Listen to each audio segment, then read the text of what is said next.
This is a front squat to a box with an optional heel elevation.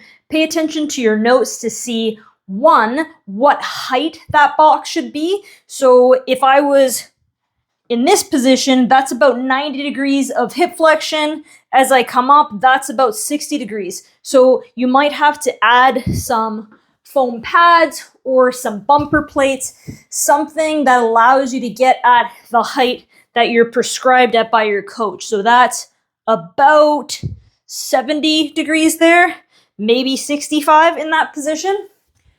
Next piece is making sure that the bar is set at the right height. So we want to make sure that when we rack and unrack that we're not going to hit the J-hooks or we've got to come up onto our toes, which can be unsafe. So make sure that you've got enough clearance in that position. So for me, I've got enough clearance here that I can walk straight in and then lower down, but I'm also not too low that I'm starting in kind of a quarter squat position. So a couple things in terms of positioning with your wrists and the setup. The bar is going to sit on the front of your delt and be up against your neck. Now that can be fairly uncomfortable if you're new to this movement. We also need an adequate amount of wrist mobility to get into this position. If that is too difficult to get into, your coach might have you use straps and hold onto the straps in that position to get you into the front rack position. So the number one thing that we want to think about is once we get into this position is we want to keep that upper arm parallel to the floor the entire time. So when I approach the bar here from the side, my hands are going to be, for me, a little bit wider than shoulder width apart. This will vary based on each individual.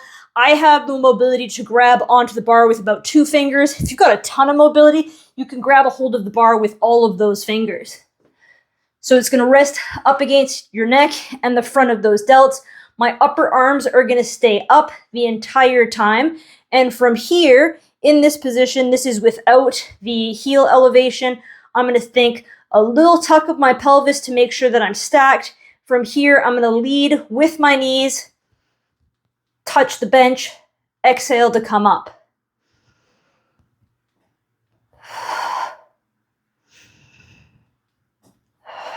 Like I said, that elevation is about 90 degrees. If I was prescribed higher, I would have some either bumper plates or something to bring me up. I might also be prescribed to use a heel elevation through this movement.